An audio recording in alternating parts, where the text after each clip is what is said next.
Friends open stage ছোট্ট ছোট্ট করে ঝলক দেখলাম আমরা।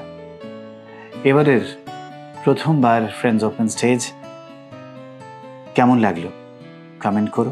ঋতুপর্ণ ঘোষকে ঘিরে আমাদের ভাবনা, আমাদের শ্রদ্ধা, আমাদের ভালোবাসা। আর সেই সঙ্গে নির্ভীক ঋতুপর্ণ, সোজা সাপটা ঋতুপর্ণ রবীন্দ্রনাথ ঘিরেও অনেক কথা বলেছেন, যেগুলো আমার মনে হয়েছে ভীষণ ভীষণ ঠিক।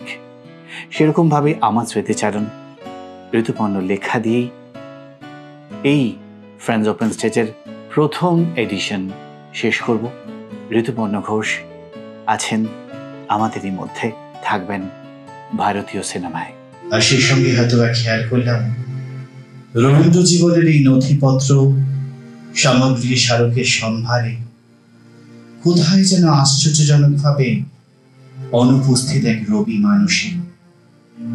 কোথাও খুঁজে পেলাম না কাদম্বরী দেবীর কোনো চিহ্ন।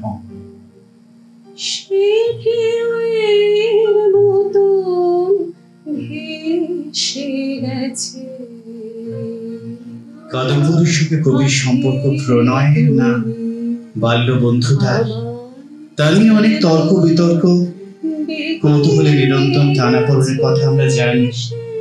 পুরোটা সত্যিই না পাঠক বা পণ্ডিতের অত্যুৎসাহী কল্পনা, এ নিয়ে তর্কের অবকাশ হয়তো বা আছে।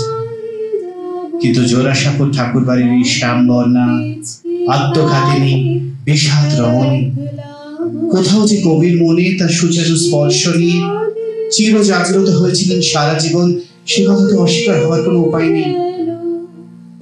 কিন্তু আজ সেই কবির যেখানে প্রতিষ্ঠান, সে অন্তরালের প্রেরণাদাত্রীকে কেমন করে যেন কঠোর নির্বাসনে পাঠিয়ে দিয়েছেন প্রতিষ্ঠানের শক্তি।